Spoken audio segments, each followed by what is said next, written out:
É uma alegria, um prazer enorme estar aqui com tantas pessoas queridas que a gente está vendo já entrando aqui, e as pessoas novas também, é um prazer muito grande recebê-las aqui no Contemporâneo.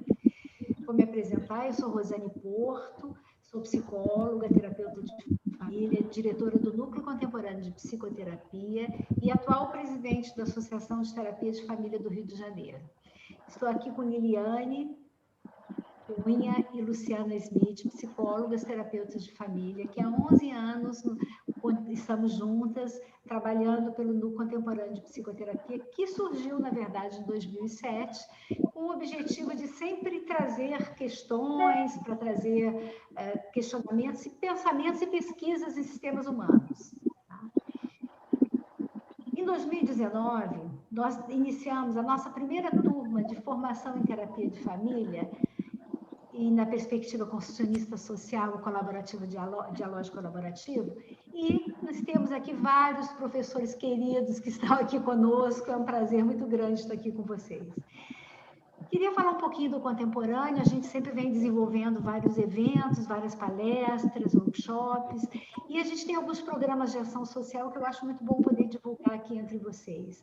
Nós temos o SOS Pandemia, criado agora no período de pandemia, que são atendimentos emergenciais voluntários, online, a indivíduos, casais e famílias, para ajudar nas questões psicoemocionais decorrentes do Covid-19.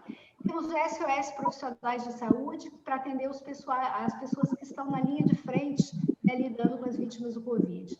E temos também nossa clínica social, que é a terapia online individual de casal e familiar, realizado também por terapeutas voluntários, vinculados ao curso de formação em terapia familiar sistêmica contemporânea. Bom, o Papo de Família é um dos eventos do Contemporâneo e reabrimos esse espaço de encontros mensais no formato online desde julho, com Rosana Rapizo, com o tema Conversas Familiares, Desafios na Pandemia. Depois, em setembro, a Heloísa Vidal Rosas, nossa querida Lita também, nos brindou com um papo sobre isolamento social, confinamento íntimo, a clínica de casais em tempos de pandemia. E hoje estamos aqui com Helena Maffei Cruz, socióloga, psicóloga, conhecidíssima, com certeza, de todos vocês, uma querida e uma das pioneiras em terapia de família no Brasil, né? Ela tem formação em psicanálise, em terapia familiar, mestre em psicologia clínica pela PUC São Paulo, terapeuta de adultos, crianças, famílias e casais, editora associada da revista Nova Perspectiva Sistêmica, autora de livros e capítulos em publicações nacionais e internacionais, diretora do Instituto NOUS desde 2015. E do Instituto Taos, Instituto também, Faculty do Taos Instituto. Bom, hoje aqui a Helena vai conversar conosco sobre crianças e cuidadores em casa, convivendo com a pandemia. Esse nosso encontro vai ficar gravado no nosso canal do YouTube, Núcleo Contemporâneo de Psicoterapia, e estará disponível para visualização em breve, provavelmente depois do feriado. Então, Helena, é com você, é um prazer imenso, muito obrigada, tanto pela presença de todos, quanto por você ter aceitado generosamente o nosso convite para estar aqui conversando conosco. Com você. Então, boa noite. Deixa eu só mexer um pouquinho aqui no meu computador. Bom, fica assim, ok. Boa noite. Eu começo agradecendo a Rosane e as suas companheiras Liliane, e agora esqueci o nome, desculpe, não estou lendo. Luciana. Por esse convite. E também a vocês que, desses tempos em que o leque de ofertas de atrações online é tão generoso, escolheram participar dessa conversa. O tema criança e pandemia nos toca de diferentes maneiras, dependendo do nosso lugar familiar, profissional e na sociedade em geral. Quando eu escrevi crianças e cuidadores em casa convivendo com o corona, ou a Covid, esse conjunto de Cs me rodeiam em um dos meus trabalhos prediletos, que é o de terapeuta de família com crianças. Também como professora e autora de alguns artigos ou livros nessa área, e minha história como mãe, avó e bisavó. Convite aceito, pus-me a perguntar: comecei a conversar com jovens mães, com famílias em terapia, tanto pela voz em primeira pessoa, de pais e crianças, como pela voz de terapeutas, assim como colegas com experiência no trabalho com instituições de acolhimento. Não tenho relatos diretos de situações de fome e falta total de abrigo à rua, a não ser pela mídia. Então, a esses não vou me referir. Semelhanças e diferenças foram aparecendo. Uma unanimidade em todos os contextos. O início do isolamento foi uma festa para todas as crianças. Férias, mamãe e papai em casa. Todos dizem a mesma coisa. Menina de 12 anos, com uma irmãozinha bebê, me diz: no começo até que gostei de ficar mais tempo com minha mãe, brincando mais, usando a piscina do prédio, largando um pouco o celular. Minha mãe pôde continuar a amamentar. Ela estava voltando para o trabalho, mas é mais difícil de aprender na aula por computador. Menino de 9 anos. Ah, melhor, né? Passo o dia inteiro com a minha mãe, a gente faz tudo junto. Com o tempo, a lua de mel vai acabando. Quanto mais escutava, mais a minha compreensão automaticamente ia sendo levada para o eixo natureza-cultura. Me explico. Imaginemos uma escala de proximidade com a vida dos nossos antepassados primatas na floresta, passando por aldeias indígenas e chegando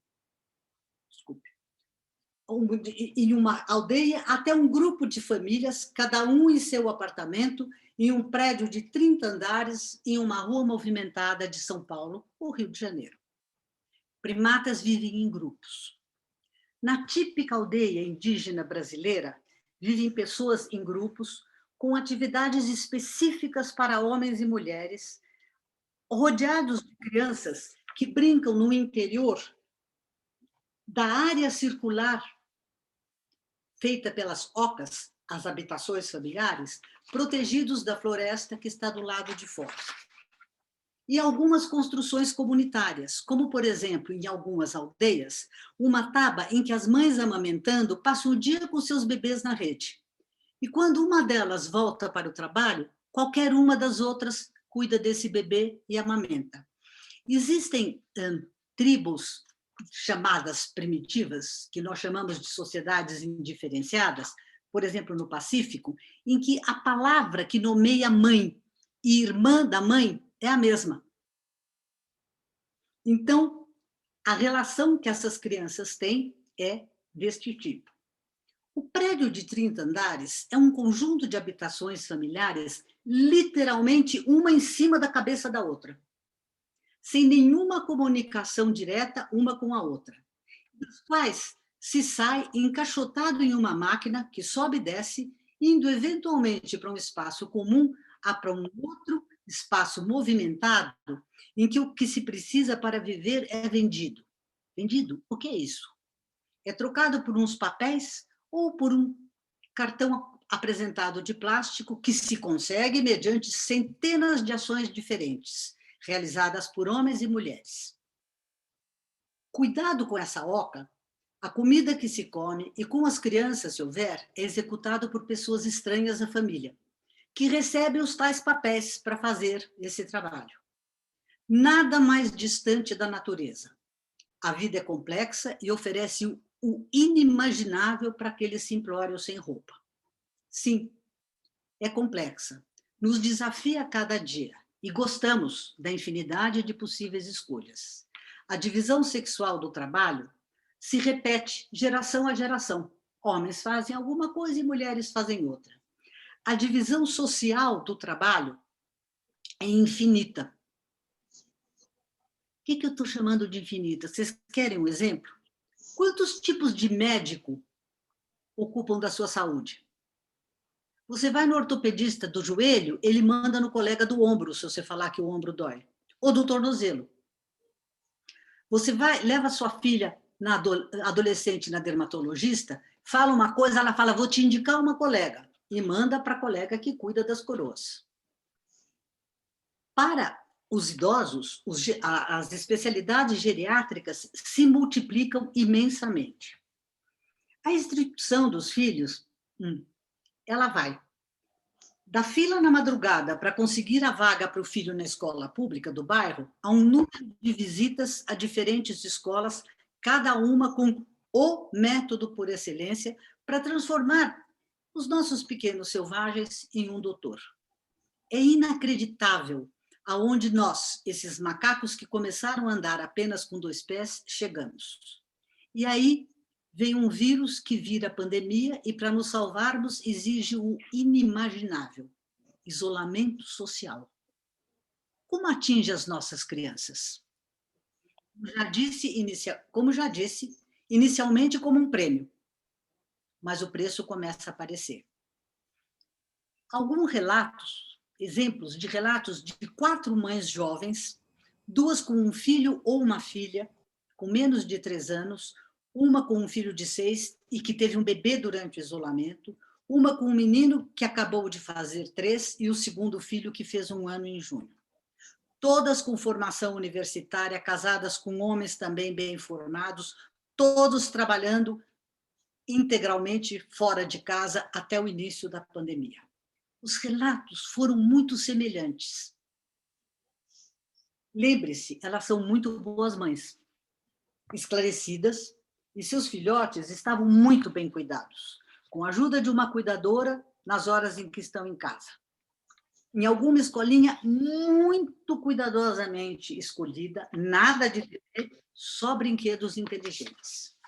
Imediatamente, elas se viram em casa sem a cuidadora, que poderia trazer coroninhas de todos os tipos, vindo todos os dias, porque mora longe e usa o transporte público com gente espremida se infectando.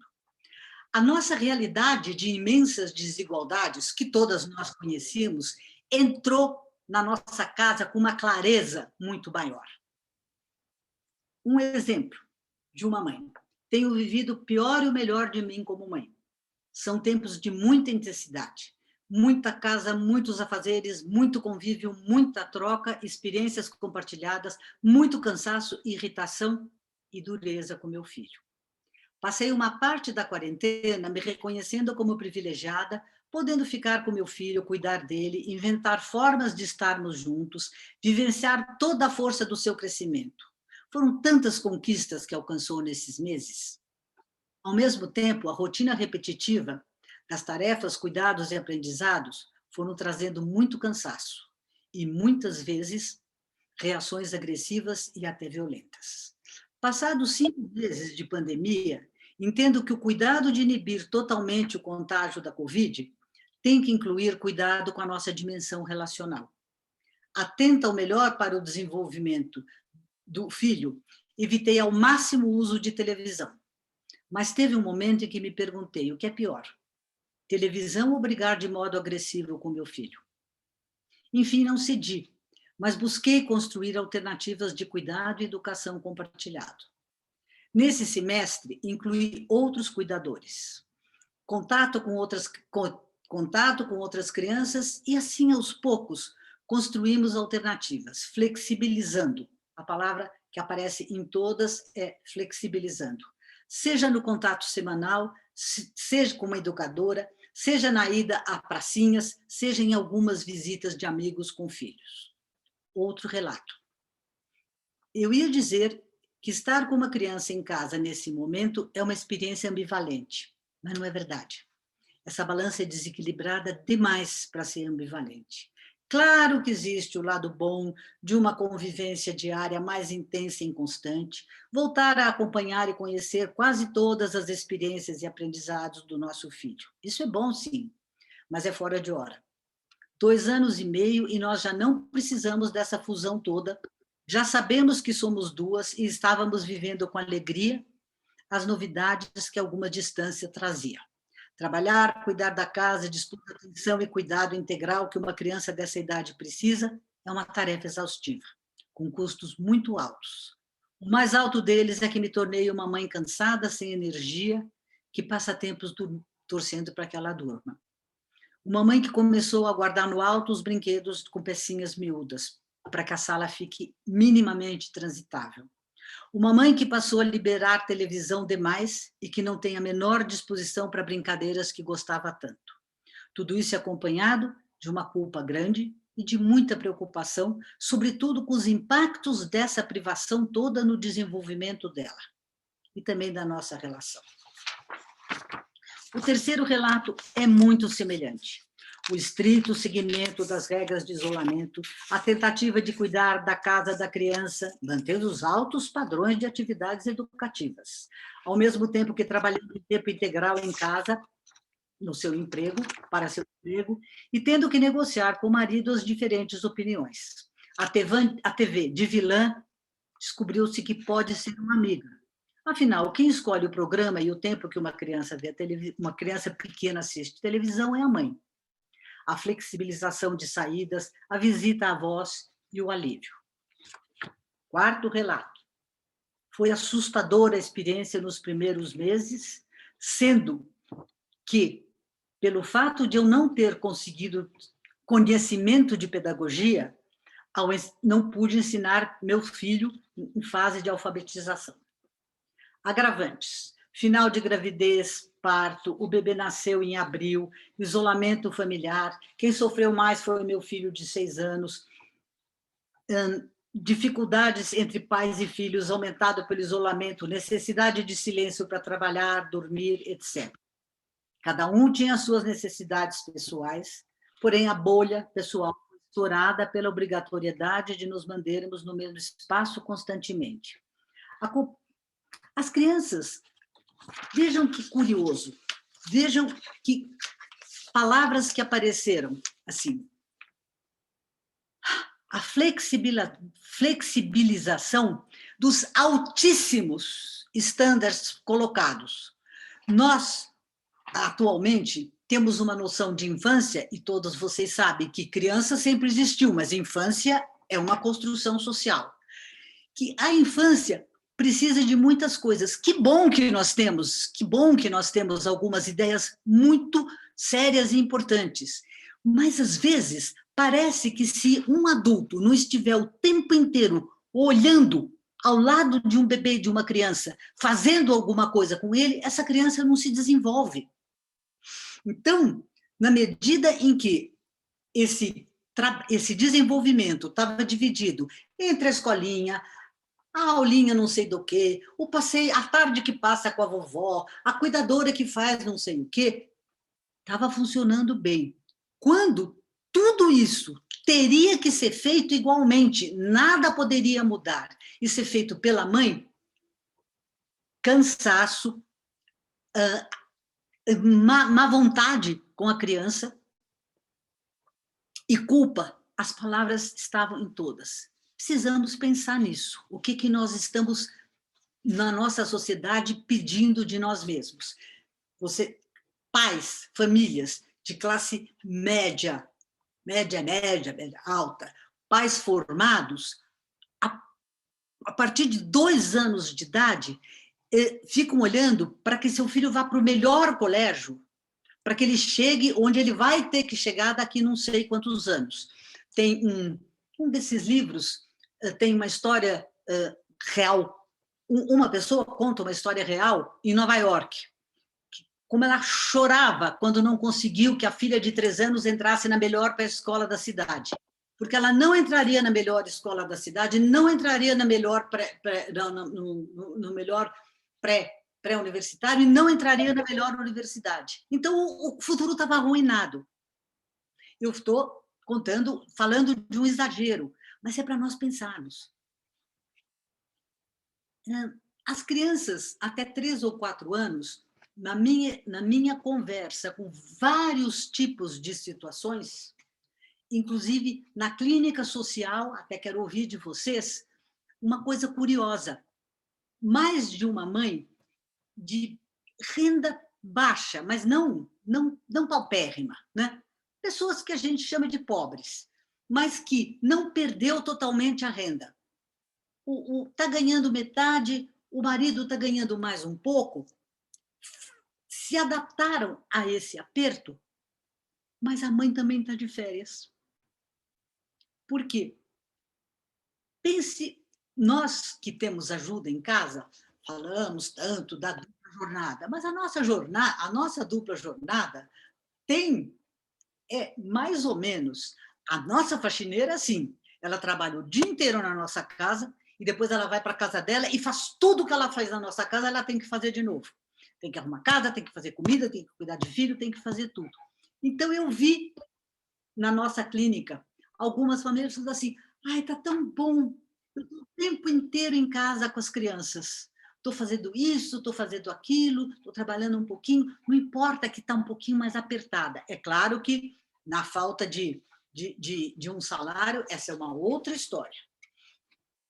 Então, o que eu vi, né, em todas as situações, estou falando de classe social, não só classe social, mas nível socioeconômico, nível de instrução, tipo de trabalho bem remunerado e trabalho que realiza, que a pessoa gosta de fazer. As crianças até 3 ou 4 anos vão bem, obrigada. Atualmente, na nossa sociedade, de homens e mulheres que trabalham fora de casa, a ida de um bebê ou criança até 2 anos para um espaço coletivo com outras crianças e monitorado por um adulto é usual. E as crianças aprendem algumas habilidades sociais que demorariam menos para aprender em casa. Tem uma série de vantagens, mas é uma situação estressante para a criança. O filhote humano não nasce de ninhada. Nós não nascemos, não são 6 bebezinhos que ficam brigando para mamar. Então, essa ida muito cedo para um coletivo de outras crianças, ela representa um estresse para a criança e uma porção de outras vantagens. Todas as crianças pequenas em condição razoáveis que eu vi estão felizes em casa. Uma coisa específica que eu também ouvi nos casos em que existe.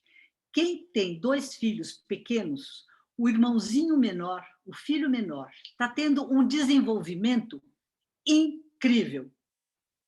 Isso eu vejo porque são meus 2 bisnetinhos. Não só eu ouço essa história, mas eu vejo.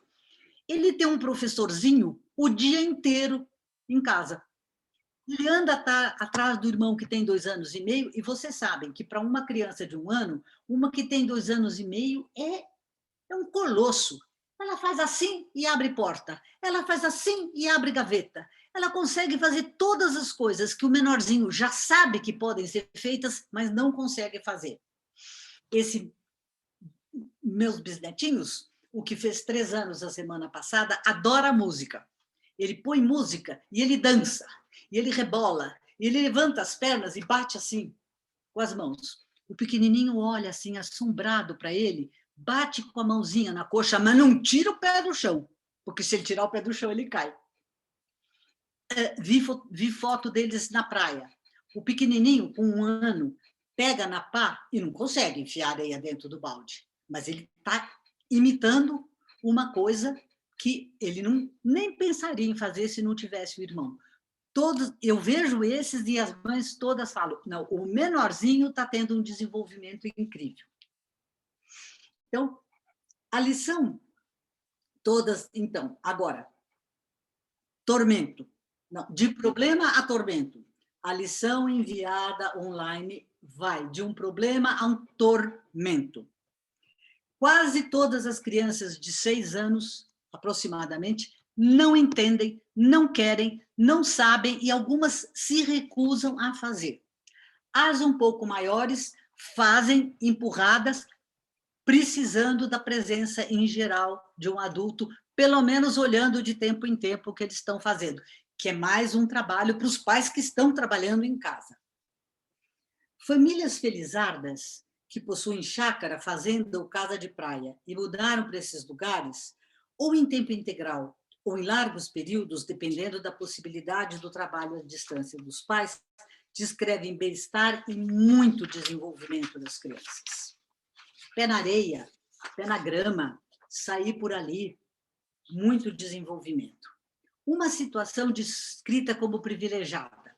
Uma colega, mãe, avó, com filhos e netos que estão todos juntos em um tipo de clube de casa, num clube de campo, fora de São Paulo, com muita área.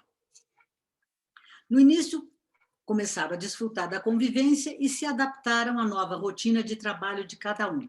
São 4 netos, uma menina de 8 anos, uma de 5, um de 3 e um de 2 anos. As 2 meninas começaram o Zoom com a escola, uma diariamente e outra 2 vezes por semana. Isso foi se tornando um tormento para elas e para as mães, que tinham que permanecer ao lado das crianças. A de 8 anos, ao ver desta avó, que está colega e psicóloga, ela acha que tem lição demais para ser pedida dessa maneira. Então, momentos de estresse entre a menina e a mãe, alternados com aquele alívio quando conseguiu fazer. Vai se vendo que escola é mais do que ter aula e fazer lição. A presença do professor, dos amigos, do recreio, a brincadeira, o lanche, cada dia uma novidade diferente. A neta de 5 anos se recusava seguidamente a participar do Zoom, 2 vezes por semana. Momentos tensos, não tinha conversa. O neto de 3 anos logo se adaptou. Nos 2 horários semanais de 30 minutos cada, a mãe avisava e ele ligava o iPad. Então, se eu fosse continuar essa pesquisa, eu ia querer saber que sabedoria estava tendo essa escola, que pedido que estava fazendo, que era atraente, claro, não é para todas as crianças, mas que era atraente o suficiente para uma criança de 2 anos. O de 2, a mãe tirou da escola porque ele nem fala quase. Nesses meses, desenvolveu muitíssimo, convivendo com os mais velhos, fala tudo, é o mais conversador. Alguns relatos de consultório. Uma colega atendendo uma família com filho, com 2 famílias, cada uma com filho de uma idade, 12 ou 5 anos, casos graves, de 12 anos com mutilação, de 5 anos com muita impulsividade, muita ansiedade.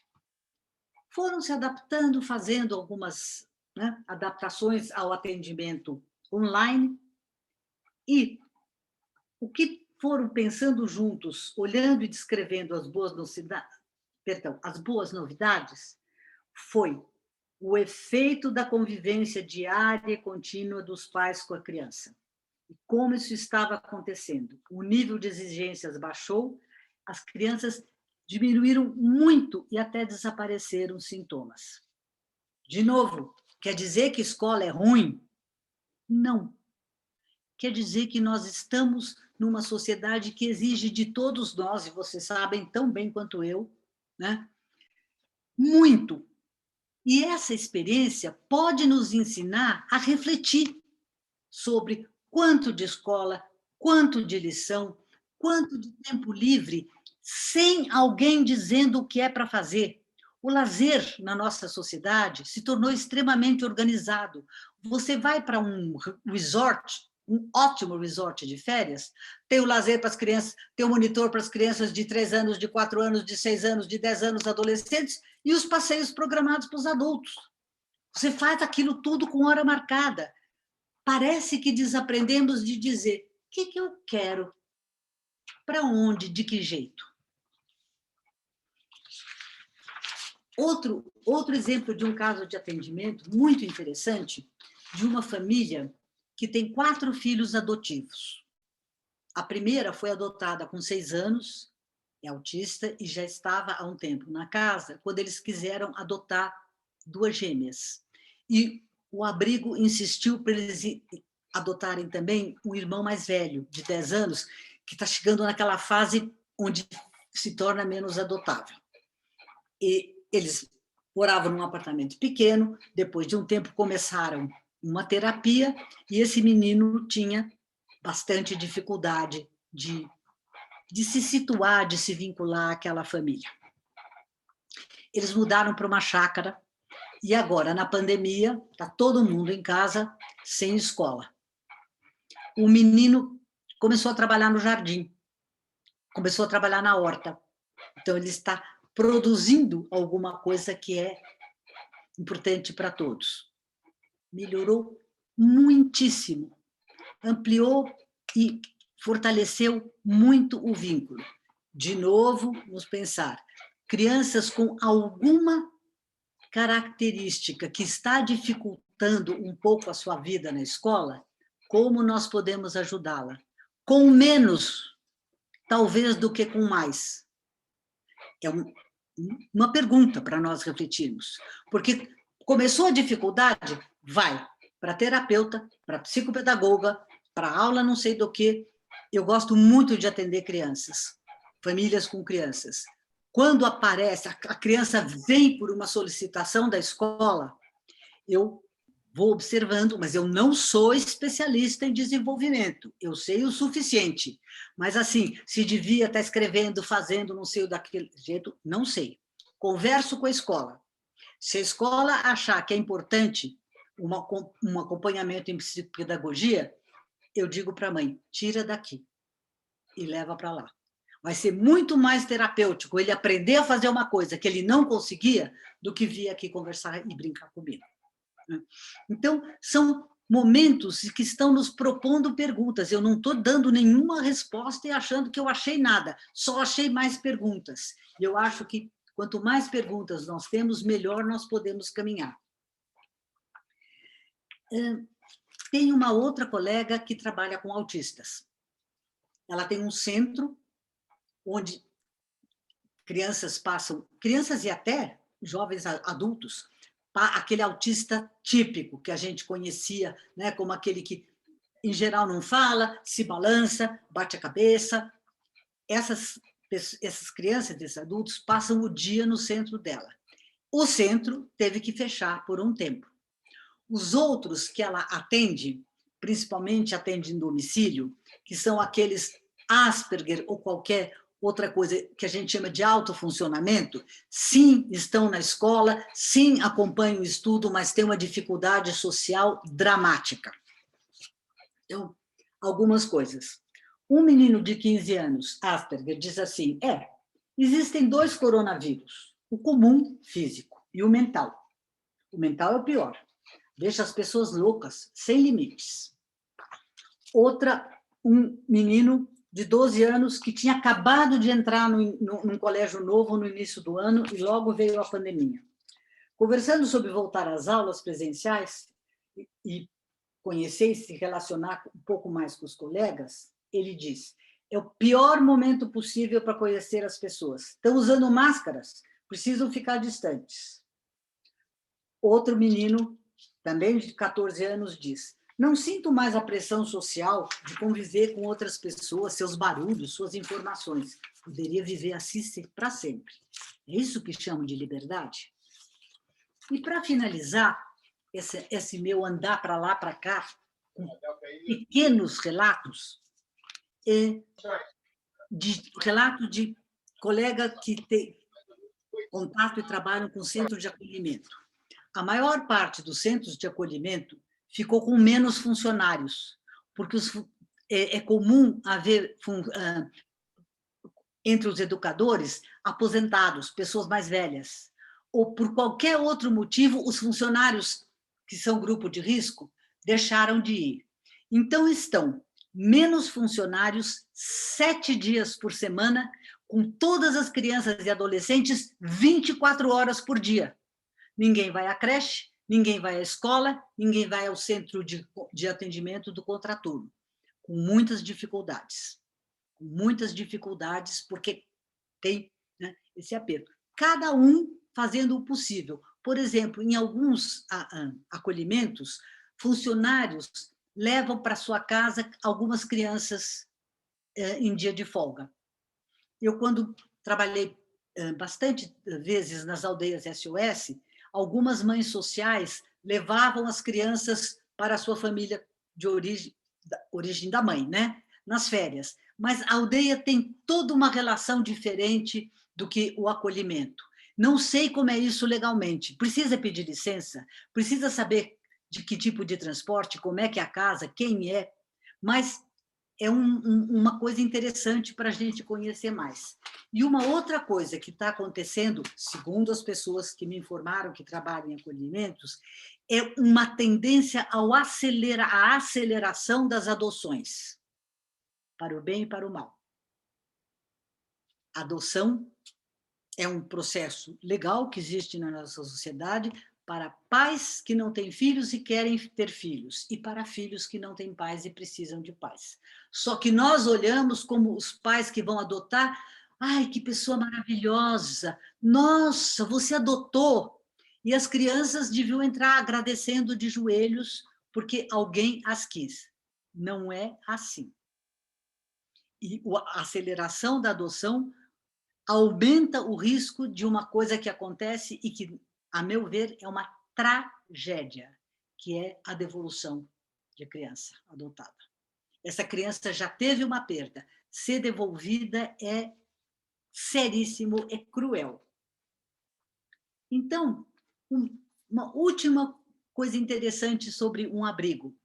Foi contado que um abrigo que fica um acolhimento, né, que é bastante distante aqui na nossa área do município, é um acolhimento simples, construção simples, não tem muito recursos, mas está num grande terreno. É onde as crianças, ao ver dessa pessoa que dá consultoria para muitos abrigos, estão vivendo mais tranquilamente e mais felizes. De novo, a quanto de natureza nós abdicamos e como estamos vendo que ela faz falta. Essas foram as pinceladas que eu fui buscando por aí para a gente continuar essa conversa. Que reflexões, questões, esses relatos nos trazem? Gostaria de ouvir vocês. Obrigada. Acho que a gente pode abrir para questões, e quem quiser levanta a mão ou desbloqueia o microfone, pode ser, né? Muito rica a sua colocação, Helena, muito bom ouvir tantas histórias tão atuais e tão positivas, né? Na sua narrativa me chamou muita atenção como você descreve a cena e como você recoloca ela de uma forma, vendo tanto os aspectos positivos quanto negativos do que a gente está vivendo. Achei isso muito gostoso de ouvir. Eu preciso tomar muito cuidado, especialmente pela minha idade, para não ficar no famoso no meu tempo. No meu tempo era muito diferente. E hoje nós temos coisas extraordinárias, mas deixamos de ter aquela liberdade de brincar na rua. No tempo da guerra, não tinha carro na rua, nem precisava ir olhar se a criança estava no meio da rua. Não passava carro. Era um mundo muito diferente. Então, nós precisamos refletir sobre as diferenças. É só isso. Quem quer me contar alguma coisa das suas experiências, das suas questões, das suas perguntas? Helena, Sim. eu queria trazer uma reflexão que, dentro do grupo lá que a gente montou para o Papo de Família, a respeito da palavra cuidador, né?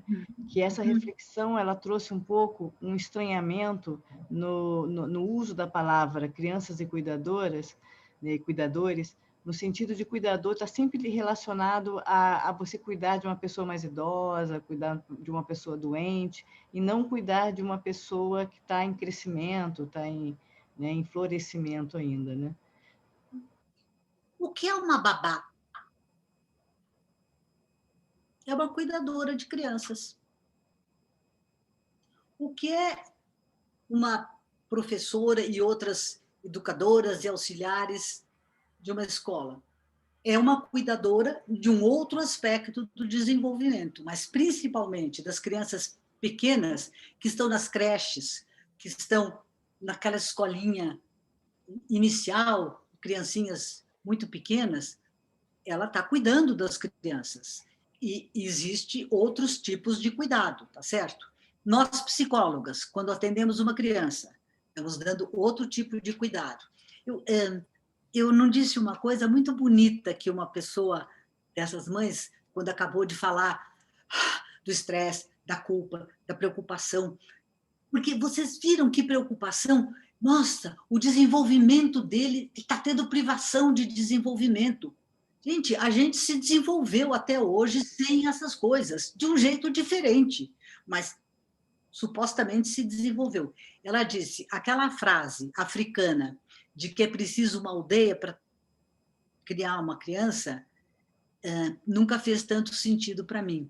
Sim, é que na aldeia todos estão, de alguma maneira, cuidando das crianças.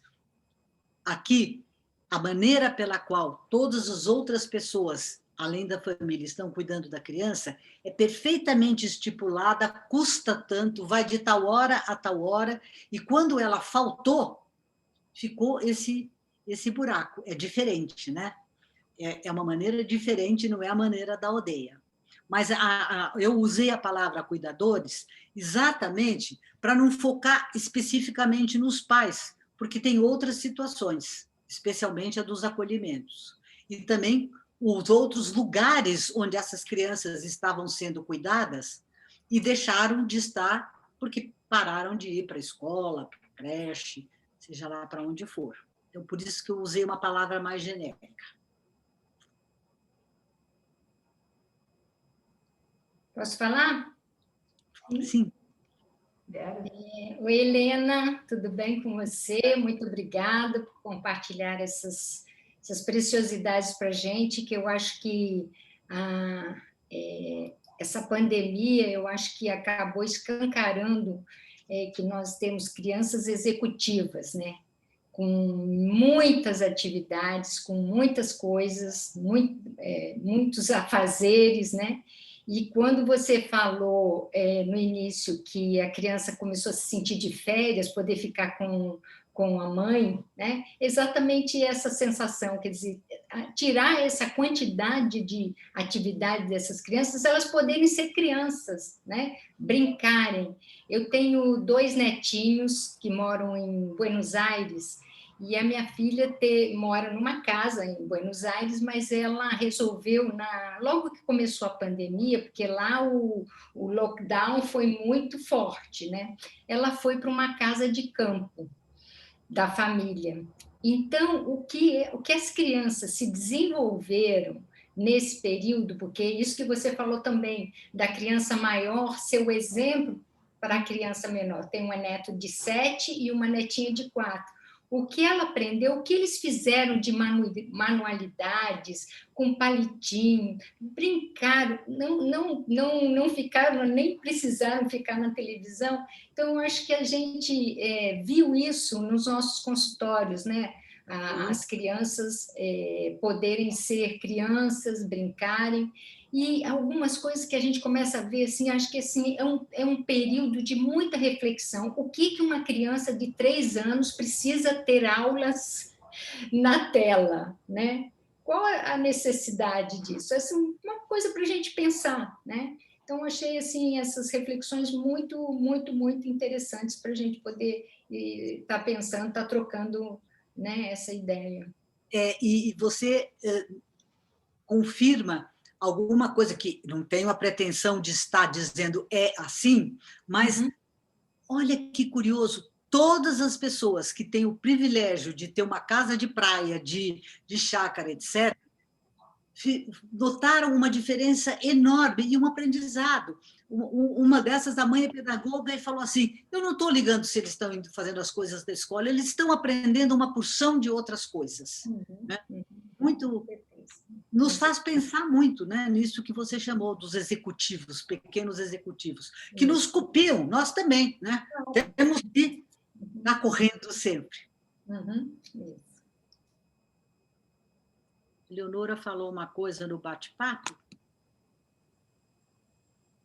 Lembrei do título do livro dele. A Leonora comentou a respeito do estranhamento com a palavra cuidadores, que quando eu fiz a minha dissertação de mestrado, que virou um livro, eu dei o nome de Família é quem cuida de mim. De novo, porque tem uma idealização da família e uma demonização da instituição. Tem crianças que ficarão na instituição até 18 anos porque não tem uma família viável e, por algum motivo, não são adotáveis, não foram adotadas. E pode, sim, ter uma boa formação, porque elas estão sendo cuidadas. Família é quem cuida de mim. Né? É pai, é mãe, outro cuidador, é quem pode estar fazendo isso, né? Posso falar? Claro. Oi, Helena, querida, como é bom estar nessa comunidade afetiva, aprendendo sempre. E te ouvir sempre me traz muita reflexão. Queria só compartilhar algumas falas dos meus meninos do lado de cá. Um deles tem 16 anos e está com muita dificuldade de ficar conectado com as aulas, com a escola. Eles ficam alternando entre assistir um pouquinho e entrar nos jogos da turma. Então, isso está trazendo muita dificuldade entre ele e os pais. E numa das conversas, a gente tentou nomear o que ele estava sentindo na presença com os pais. E aí vamos tateando, eu falei em tédio. E a definição de tédio para ele, que falou, pode ser, porque tédio parece com uma folga que nunca acaba. E essa folga que nunca acaba também dificulta entender qual é a hora da minha obrigação. Então, eu acho que nós aqui estamos aprendendo muito com eles, né? Como é que eles estão atravessando essa pandemia de tédio, de solidão e tudo mais. É interessante isso que você falou, Adriana. Eu me lembro de uma experiência que eu tive algumas vezes, quando meus filhos eram pequenos. A gente ia para uma casa de praia muito gostosa e a gente ficava nessa casa, você já teve lá, né? E a gente ficava lá 2 meses, porque as férias das crianças eram de 2 meses naquele tempo, janeiro e fevereiro inteiro. E eu lia muito, as crianças ficavam brincando ali, porque tem lugar à vontade para elas correrem para cima, para baixo. O mar não tem onda, porque é o canal da Ilhabela, então pode entrar e sair, enfim. E eu lia muito. E mais de uma vez, mas teve uma vez que choveram 13 dias. Então, chove, você levanta, toma café, pega o livro e começa a ler. Acaba de ler o livro em 1, 2 dias. Depois de 4 dias, eu não tinha vontade de levantar e ler, porque eu dizia, leitura é uma coisa que a gente faz depois que terminou uma outra coisa. Agora eu tenho... E não tinha nada para fazer. Né? Então, é o prazer, né? Precisa ter algo para depois ter esse prazer da folguinha, né? Esse não ter algo para fazer é diferente de umas férias, né? O famoso ócio criativo do Demar. Né? Agora, de novo, como é que podemos conversar e ajudar os pais a puxarem das suas experiências alguma criatividade para fazer com as crianças? De uma mãe com um filho que a gente atende, eu e uma colega atendíamos, já terminamos no NOS, ela estava reclamando que ele passava o dia inteiro, 9 anos, para fazer a lição da escola, porque a professora mandava copiar o texto. Eu fiquei quietinha, mas eu pensei que eu também detestava copiar quando eu era pequena. Eu pensava assim, eu sei ler e sei escrever, por que eu preciso copiar? Ditado era um desafio, cópia era chato, mas eu, claro, muito bem. Aí ele estava passando o dia inteiro. Aí a gente perguntou para ele assim, escuta, tem alguma comida que você não gosta e que a sua mãe te obriga a comer? Ele falou, tem, abobrinha. Eu falei, você já experimentou ser esperto e comer a abobrinha primeiro? E depois você pode comer tudo que você gosta? Fez assim, eu falei, faz a lição abobrinha primeiro. E ele disse que o que ia ajudá-lo era a esperteza. E como é que ele ia lembrar de ser esperto? Ele, muito criativo, virou para a mãe e falou assim, vamos fazer de massa na cozinha um bonequinho de um desses games para ele me lembrar. Bom, ele fez, a mãe comprou uma massinha muito interessante, até muito boa essa massinha. Ele fez 6 bonequinhos. O da preguiça, o da esperteza, o da raiva, o da tristeza. E interessante que ele fez todos do mesmo tamanho. Então, a gente pôde começar a trabalhar qual que ia ser útil em que hora. Né? Acho, sim, que as crianças precisam da nossa ajuda para ter algumas ideias, que sozinhas, porque elas não estão acostumadas a criar sozinhas, né?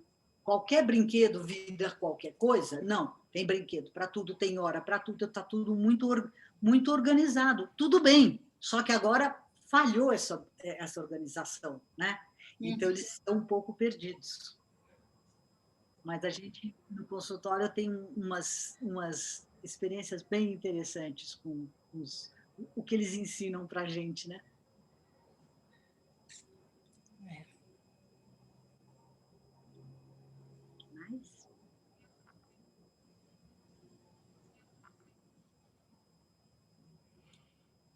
Mais alguma coisa? Mais alguém quer comentar?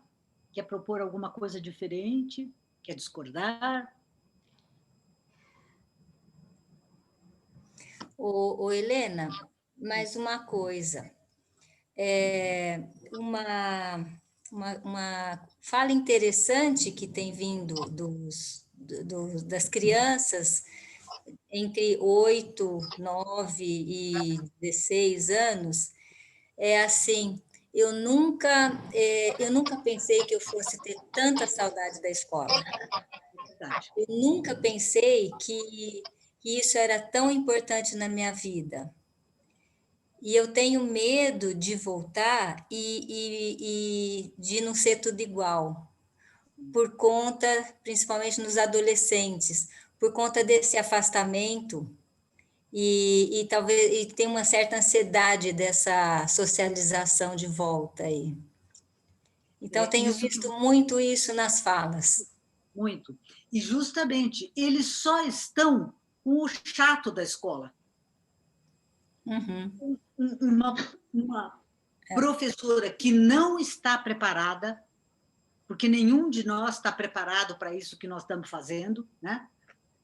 As minhas netas me acham um colosso porque eu consigo usar o Zoom. Ai, vó, eu tenho um professor que é muito mais moço que você que fala que não consegue usar o Zoom. É mesmo, é uma linguagem estranha. Quer dizer, a boa professora, que ele nem sabe que ele gosta dela, que ele nem sabe que ela é legal, que ela é viva, está ali, né, e passando lição, eles ficaram só com o chato, com o pior da escola. E eles estão sentindo saudade e vendo quantas outras coisas tem na escola. Uhum. Né? Que lugar bom de estar. Isso tem sido frequente também mesmo, desses maiorzinhos, né? Justamente. Muito interessante, Helena, assim, que eu fico também pensando, eu também tenho um netinho de 6 anos em plena alfabetização, com muita dificuldade também de alfabetizar com tudo isso.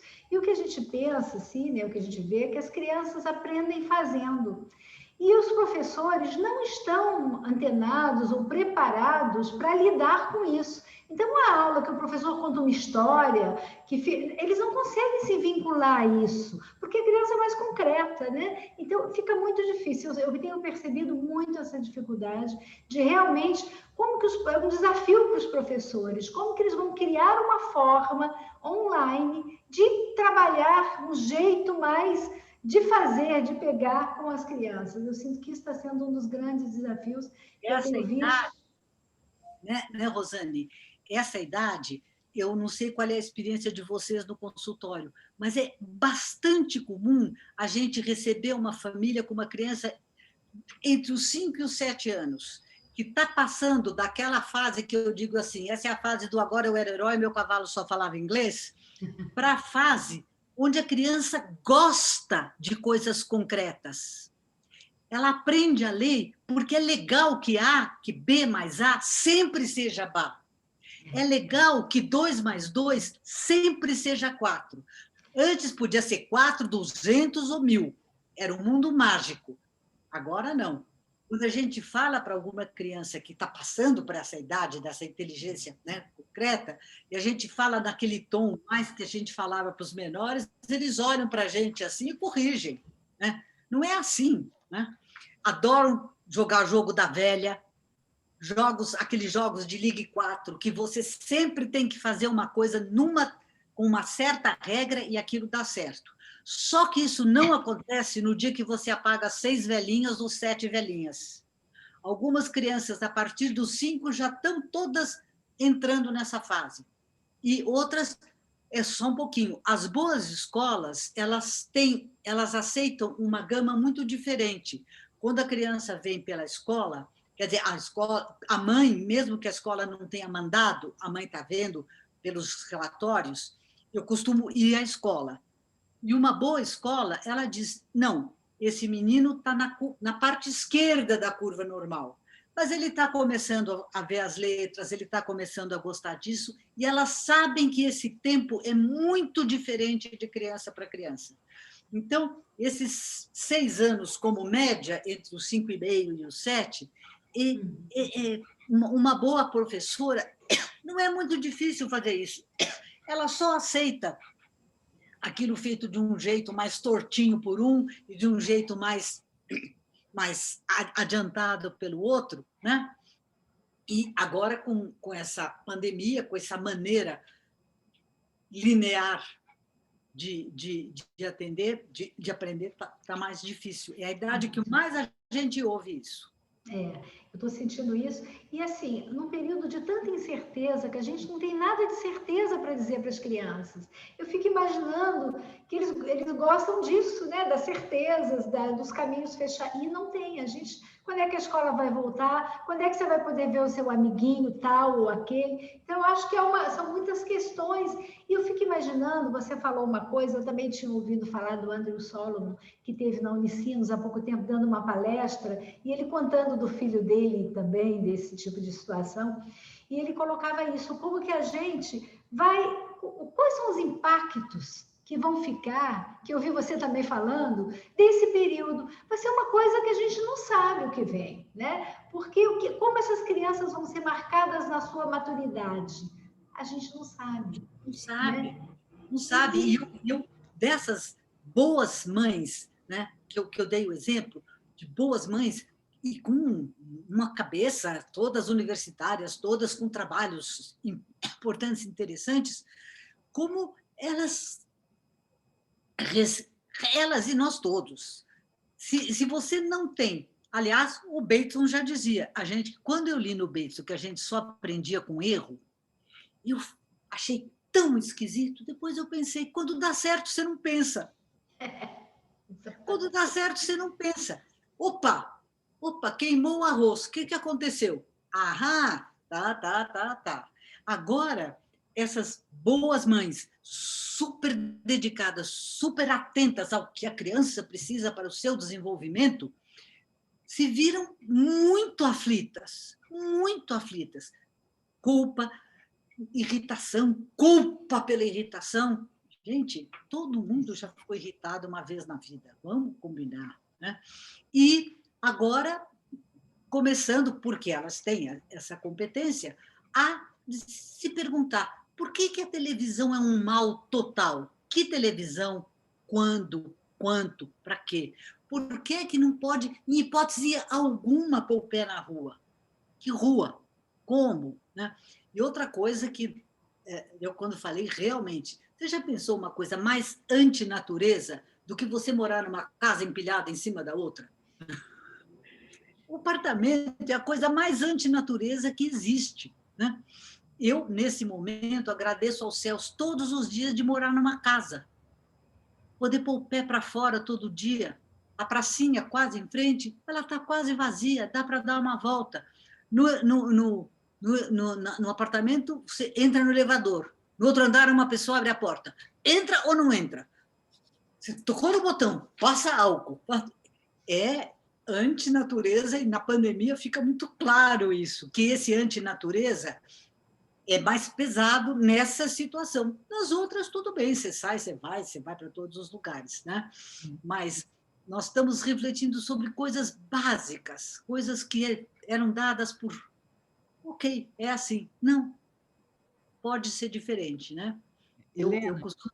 Sim. Tem um comentário aqui no chat, da Edna, que belo encontro. Obrigada. Minha filha hoje no jantar me disse que os coleguinhas de sala estão discutindo o que é o correto, colocar o arroz e feijão por cima ou vice-versa. Ainda disse que a aula virtual tem auxiliado a convivência grupal e que está podendo brincar muito com todos. Que ótimo, que boa experiência.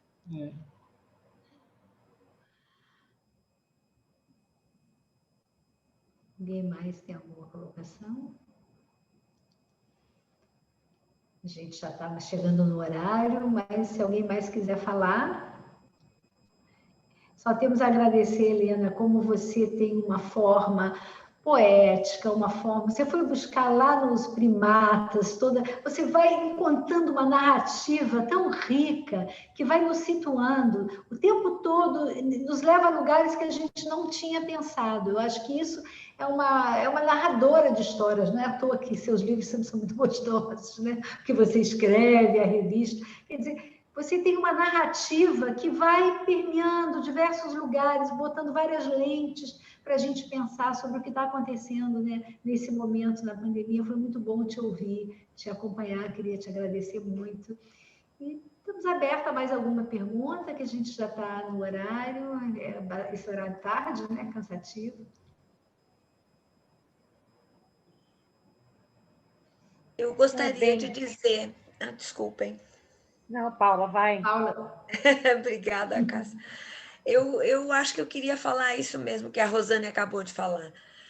A Helena leva a gente para lugares, assim, é como se você tivesse um holofote, como se fosse um farol, Helena, e que, de repente, você vai fazendo e a luz chega num lugar que você fala, nossa, não tinha chegado ali. E é revigorante, né? Porque em muitas vezes a gente se sente até num processo isso, aquilo, ou então, nossa, eu já escutei isso, e aí vem uma coisa dessa que te lava, sabe? E te leva para esses lugares e você sai assim, nossa, com outros caminhos. Então, de verdade, eu acho que essa é o que a Rosane falou agora, é totalmente a minha sensação, e obrigada, e que prazer. E obrigada, Rosane, e a todos, enfim. Te amo, você sabe. Muito obrigada por essas lindas palavras que vocês estão falando. Eu quero comentar um pouquinho sobre isso que vocês chamam de holofote ou de fotos. Eu fiz ciências sociais antes de fazer psicologia. E eu creio que a antropologia, ela nos dá uma leitura.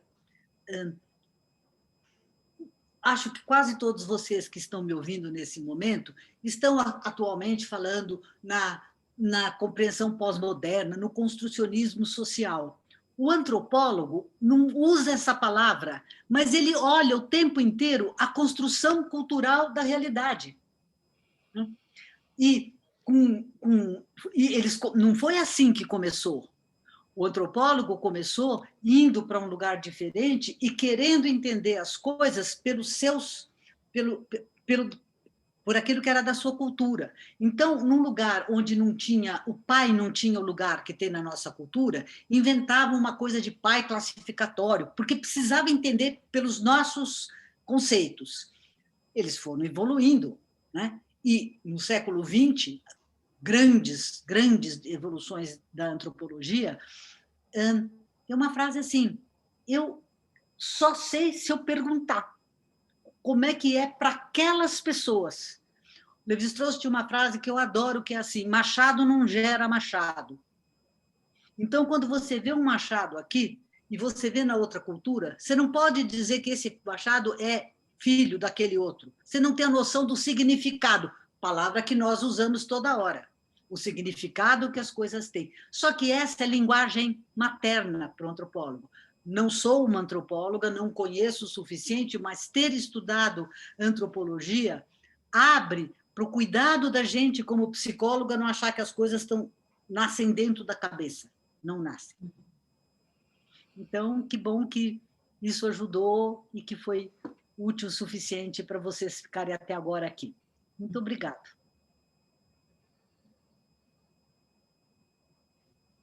Eu queria fazer um comentário. Posso? Oi, pode. Pequenininho, assim, além desses lugares que você nos convida aí a visitar, né?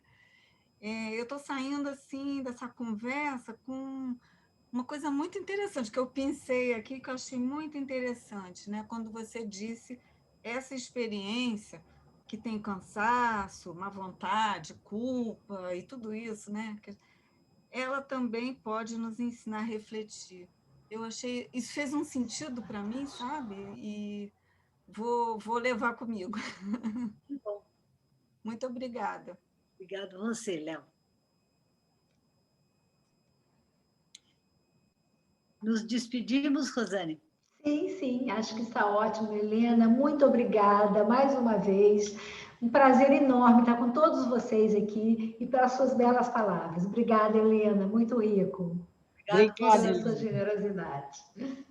Tchau para todos. Tchau. Obrigada. Boa noite para todo mundo. Obrigada, Helena. Obrigada a todos. Estamos saindo. Obrigada a todos. Boa noite, obrigada. Boa noite. Boa noite.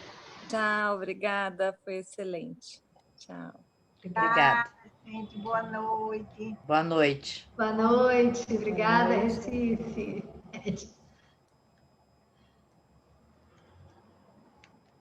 Beijo, Helena, querida, e as anfitriãs, parabéns. Obrigada, querida. Oi, Rita. Beijo. Beijo. Tchau.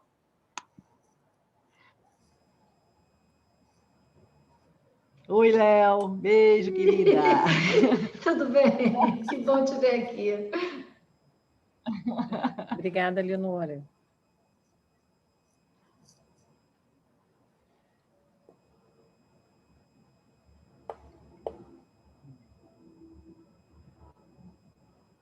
Então.